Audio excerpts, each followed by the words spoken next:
And we're going to get into this onion. My liquid just came to a boil, so I'm going to turn that down, okay? I am down to about 3 out of 10 right now. And I want that to just simmer, and I want those spices to kind of start kicking out their quality into that liquid, okay? It's a beautiful liquid. I just collected a bunch of bones and scraps of things that were turning up around my kitchen over time. And I threw it all into a pot. I covered it with cold water, brought it up to a boil, and then turned it down to a simmer, and I just let it ride as, you know, for about 4 hours, and then I strained it off. This stock actually had my rooster that we slaughtered in episode, I believe it was episode 10 of Quarantine Kitchen. Or is it 9? So it made quite a nice stock. By the way, I just cut off the end pieces of my onion here. Let me get the camera down there. Sorry, folks. I just cut off the end pieces of this onion, and I think a lot of you have seen this before. I'm going to get rid of the skin on there. I don't want that in my stock pot, but those pieces are going into my stock pot. I got a little container over here that already has, I pulled some cilantro stems out earlier, and cilantro leaves, and I got some stems earlier too. So I'm just kind of collecting things in a little cup over here.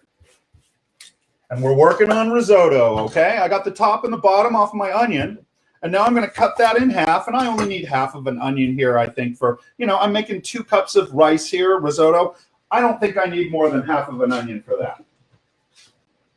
I'm going to pull the peel off of that onion. The other onion, I left the peel on. It's packaging. Why take that off and then wrap it up? Get a peel off. There's another piece of onion I can use for my stock pot. That's going in my stock pot right there. I'm a very frugal man. I am always frugal. Cooks are frugal.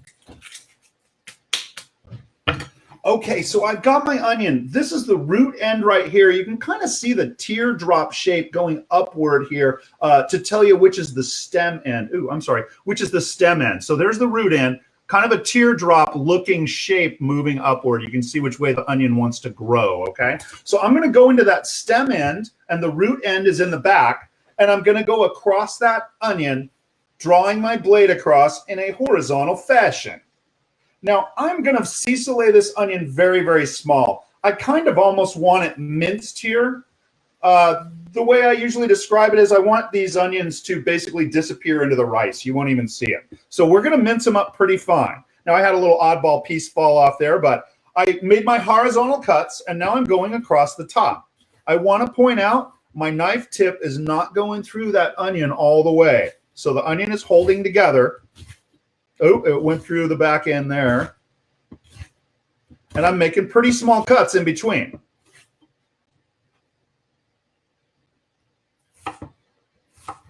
And now I'm going across the face of that onion, mincing it up.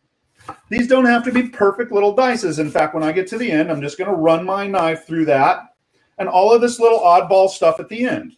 Since this is a mince, I can just continually roll my knife through this and cut it on down.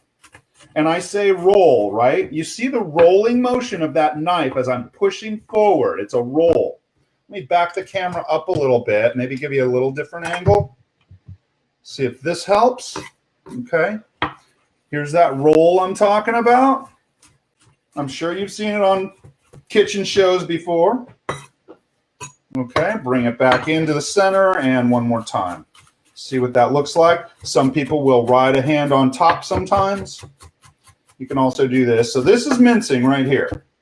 When we're talking about mincing, this is it. And I'm cutting these onions down so they almost disappear into the rice. Now there's a lot of water in these onions. I'm going to want to cook that water out.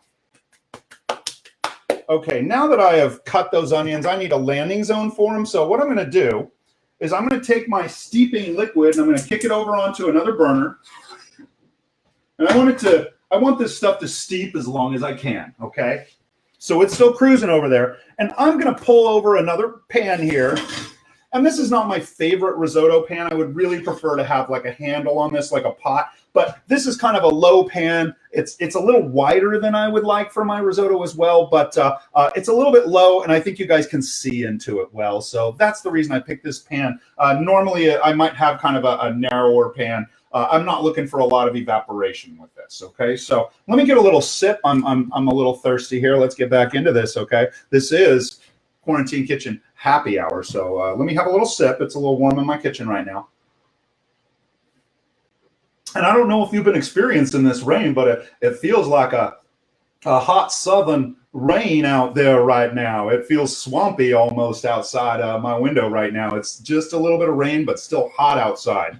It's kind of cool. Okay, so I'm going to go ahead and start cooking up this aromatic onion right here, okay? Let me grab a little bit of my kitchen fat. I'm just going to need a little bit of this stuff today. And this is just what I use for my standard purposes in the kitchen. You guys can use, let's see, coconut fat, coconut oil would be a good one here. Ghee would be a good one for this. Or even butter would be appropriate for this. Olive oil, perhaps. All appropriate. Okay, so right now I'm just melting a little bit of fat into that pan. You can see a blob of fat right there, okay? I'm going to turn this up a little bit. This pan's a little cold, so let's get this party started. My liquid's still over here simmering with those ingredients. I'm going to turn that down a little bit and back to this pan right here. Now, I'm not looking for a sizzle here, so I can just go right in, and I'm not trying to brown this or anything. In fact, my risotto will be a little bit tan colored from this liquid right here. But otherwise, I'm not really adding much to it. It's just a spiced liquid.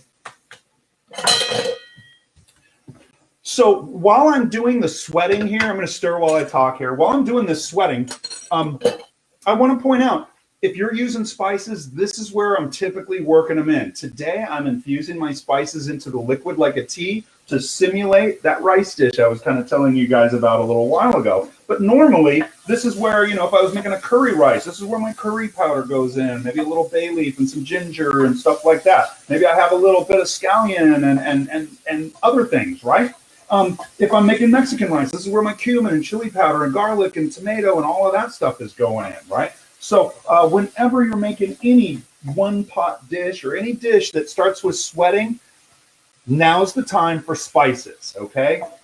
If you have any dry spices going in there, dry herbs as well. If I'm making tomato sauce, I'm starting out with garlic and onion, and I'm working in dry oregano, dry basil, and maybe some crushed fennel seed, which would be a spice. So right now, I had that heat up pretty high. I'm going to ease up on that just slightly. And an important note that I have changed to a wooden spoon, okay? You guys have seen this wooden spoon many times in these classes. I'm going to get rid of my knife. I don't think I need that much anymore. I'm going to kick that over there. I'm going to have another sip, and we're just waiting for this to start sweating out. Once this risotto is kind of rolling along and you guys get the idea, we're going to be putting together a little side salad, a little side that's going along with this, okay? So that's coming up. I'm really getting the cinnamon stick and the ginger and everything going on in this pot. That cardamom, I'm smelling that as well. Delicious. So refreshing. Now, right now, I've got that onion in there. It's getting just the tiniest bit of color here and there in little spots. And I don't really want that, so I just turned it down ever so slightly. And one thing I'm going to do that I didn't do before, but I usually do when I am sweating vegetables, I'm trying to remove moisture. And so right now I'm throwing a little bit of salt in there. That salt's going to move into the cell walls, and it's going to have, and water is going to come out of the cell walls. This is going to help me sweat these onions out a little bit. Trying to remove the moisture from these guys. We remove acidity from the onions when we cook them. We completely change the flavor profile of vegetables when we do this sweating step. If you just throw raw vegetables into soup, it tastes completely different from when you do a sweating of those vegetables and then make your soup. So a little bit of salt, not so much that I'm going to season the whole dish. It was just a tiny bit just for those onions. It wasn't there so much to season the dish. It was there to draw moisture out. That's the idea. I sure wish I could figure out chats with you guys. Gosh, host chat. Host chat. Is that it? Is that what I need to do? No, I don't think so. Yeah, I'm still trying to get my chats aligned with this thing. Now, my liquid here, it's really fragrant. I am going to go ahead and strain out all of those little bits of cardamom and things like that. You know, that little green pod that I did. If somebody bites into one of those, man, it's like biting into a peppercorn. They're really going to know that they bit into that. So I've got a little strainer here. I'm going to strain that off real quick just to get that out. Again, this was just making a cup of tea over here, really. It's not tea, it's stock, okay? It's weird, but that's what we're doing. Here's another look at those onions, by the way. They're looking fine. I've slowed them down a little bit. Moisture's still working out of them. I'm actually going to speed them up. They're going a little too slow now. Got to find that happy medium, Chef. That's right. I don't know, Chef. I don't know. Okay, so I'm going to go ahead and pour this straight on in and let you guys watch that. And I think, there you go. And catch all the little bits and bobs. It'll go in a little, lost a little bit. But that's cool. And so lots of things to catch there. Now, I mentioned that you need to have enough stock to do this. And risotto isn't really a recipe. It's a technique. No chef is going to tell you, well, you know, this much liquid for this much rice. Usually it's about 2 to 1, but there's a lot of variables here. Like how wide is that pan? Remember I was talking about I don't want a super wide pan. My liquid is going to evaporate off when I'm really trying to get the liquid into the grains of rice, right? And so pan size and pan shape is a factor that will kind of affect how much liquid you use, right? The temperature you're using, whether you're really cranking it versus whether you're going low and slow, you're going to use different amounts of liquid for this, right? Usually it's about 2 to 1, but I'm going to prepare for more. I've got more broth inside that I can break out, but it's not going to have that infusion in it. But I think I got just about enough, okay? So I've got my hot liquid. Let me kind of set this up here. Got my hot liquid right there. There's my pan with the onions. They're still hanging out. And one thing that I wanted to do, I kind of mentioned this earlier, was I wanted to cook the moisture out of those onions, and they're not very wet. There's like no steam rising out of these. If I would have just thrown the rice and the onions together and the water started coming out of those onions, now my rice is going to get all gooey, right? And it's going to clump together right out of the gate. So I cook the moisture out of the onions or other vegetables that I'm using. Once they're kind of dry, then I add my rice, and that's what I'm going to do right now, okay? Rice goes in when the water is out. And so I'm going to throw my rice in there. And I'm going to stir it around and just get it coated and get it heated, okay? Now, we did a peel-off in another class, and I wanted to toast my rice when I did this. In this class, we are not toasting the rice. All I'm doing is heating it up. And there is probably just enough fat in there. The fat just kind of helps get it hot, carries that heat around. So I want to get this hot, and then I'm going to start adding hot liquid to it. Let me try something here. I think the glare just went away, guys. A little less glare now. Sorry about that. So again, I'm not toasting my rice, just warming it. I'm getting ready to go with liquid now. So here's 1 ladle full of liquid. I think these are like 5-ounce ladles. This is a weird ladle. So here's another ladle full and maybe 1 more. Oh, I'm definitely going to be needing more stock. I think it cooked out a little bit. Okay, so just enough stock to get everything wet. And now I'm going to crank it up. I want to bring this to a boil. Something about this short grain arborio rice. Really, really hard little grains, and I need a high heat to drive moisture into those grains to cook this stuff, okay? So you want to be a little aggressive with that heat on this one. Let me get it back down there for you. I'm getting strategic over here. I think I can put my broth over here now, and you guys can see that better. There's my broth. Okay, so everything's in the pan. I have turned up the heat, and I want to stir that pot. The more I stir, the more those kernels are working together against each other and releasing more and more starch. Remember, I said this game, this risotto game, or the short grain rice game, is all about starch.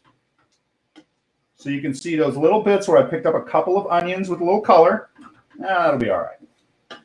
I didn't really want to do that. Teachable moment, guys. Don't brown your rice when you're trying to make a white dish.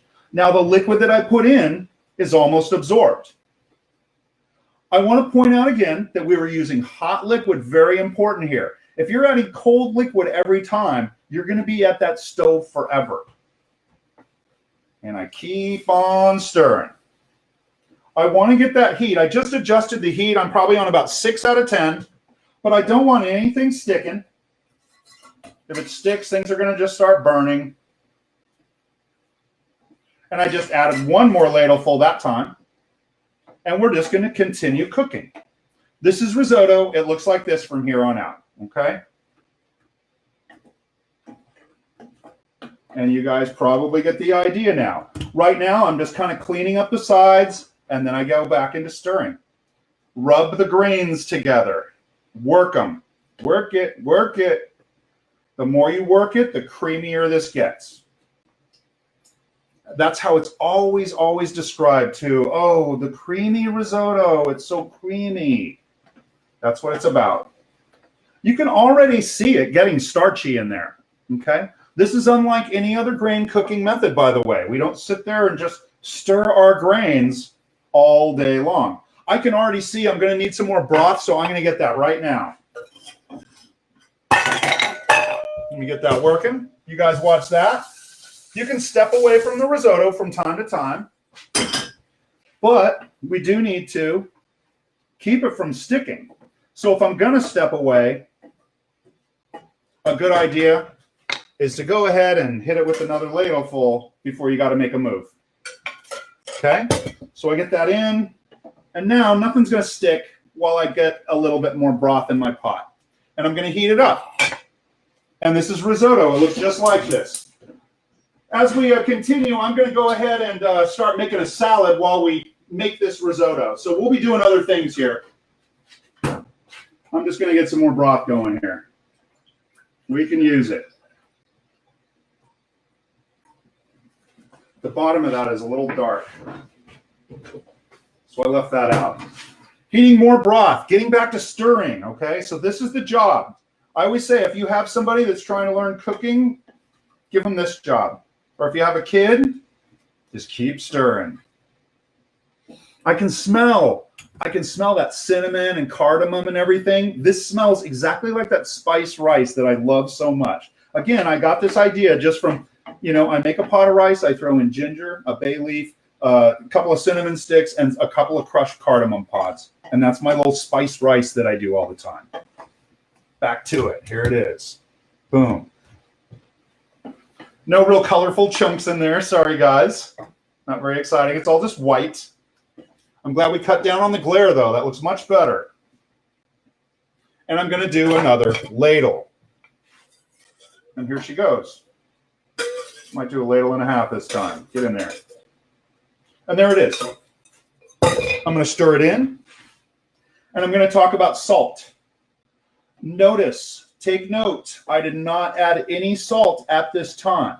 While this cooks, we are seeing a ton of reduction, meaning liquid is evaporating out of this. And that liquid is concentrating. The flavor of the liquid is concentrating. This is why I'm not fond of a real wide pot for this dish, because I don't want too much of that flavor concentration. Some is nice, but you don't want it over concentrated.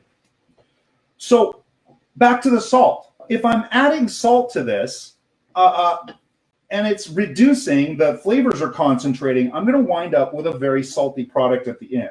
So I put a tiny, tiny bit of salt in the beginning just to help sweat those veggies.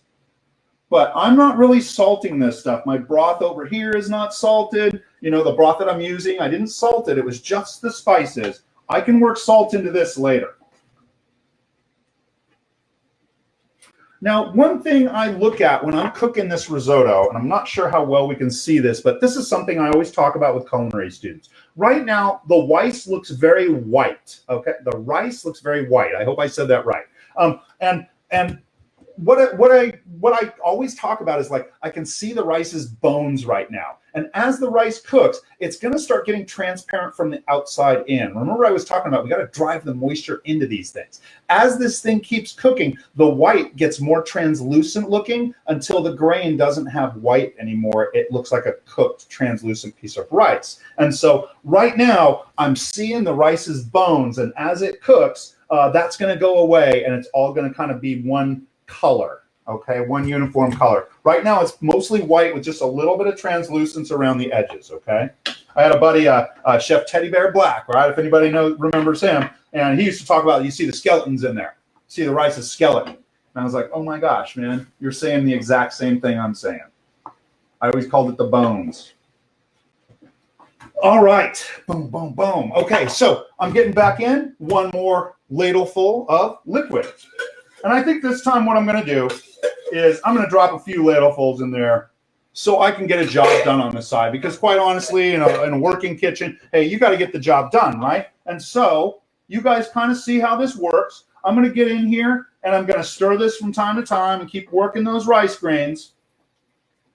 But otherwise, I got to get a little job going here on the side, okay? I got to make my little tasty side accompaniment for this dish, okay? Again, I've got, let me show it to you, okay? I've got some, I went out to the Oak Park Farmers Market this weekend, and I got some beautiful, beautiful radishes, okay? And then I also got some super, super sweet little baby carrots, okay? Now, the peel's still on all this stuff, but I scrubbed them super, super well. I also got a little bit of red onion there. Well, I'm a little too close. A little bit of red onion to throw in there for a little bit of piquancy, if you will. And then I'm going to finish this salad with, I've got some cherries at the farmer's market and also a nectarine, okay, grown by local Sacramento small farmers. And those are all going into my salad as well, okay? Radishes, carrots, and stone fruit. I'm going to be blending that with a little bit of cilantro leaf, or I'm sorry, let me back up. I'm going to blend it first with a little bit of a dressing, just basically rice vinegar and honey. Super, super simple, as like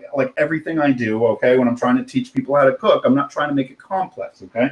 So just rice vinegar and a dash of honey just to kind of take the edge off that vinegar. And then I'm going to throw it together with some carrot tops. I got some carrot tops from these little baby carrots and some cilantro leaves, and it'll be kind of a salad on the side, okay?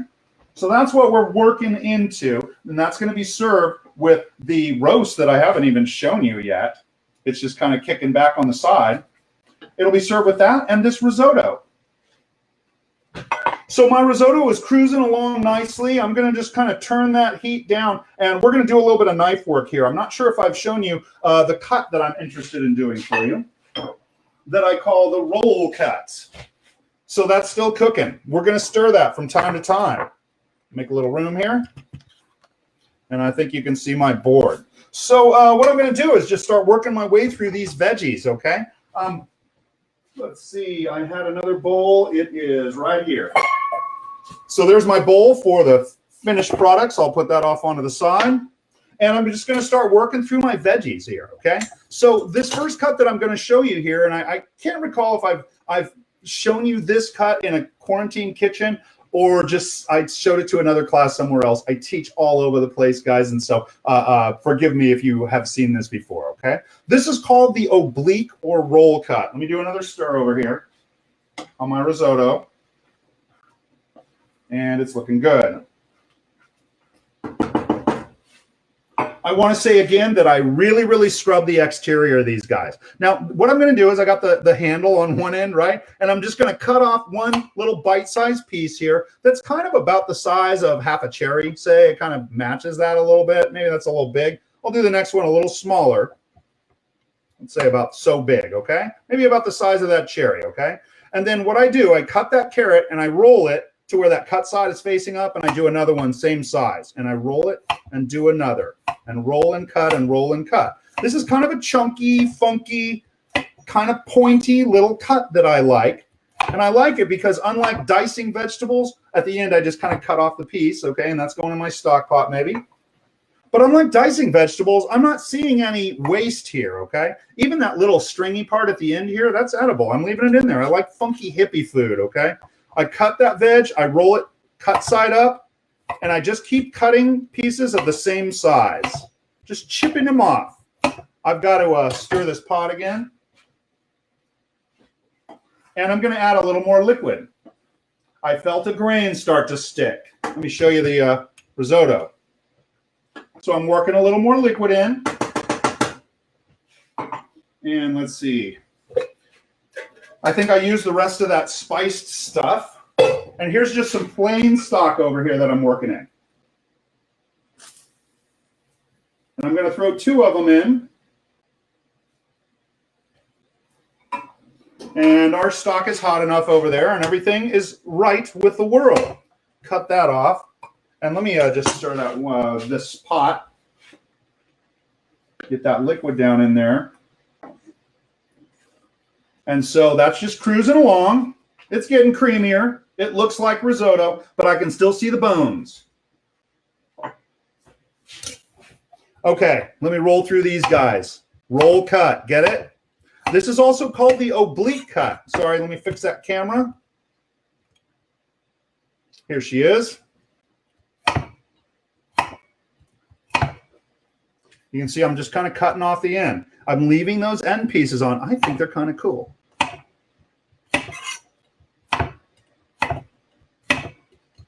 Cut the end off.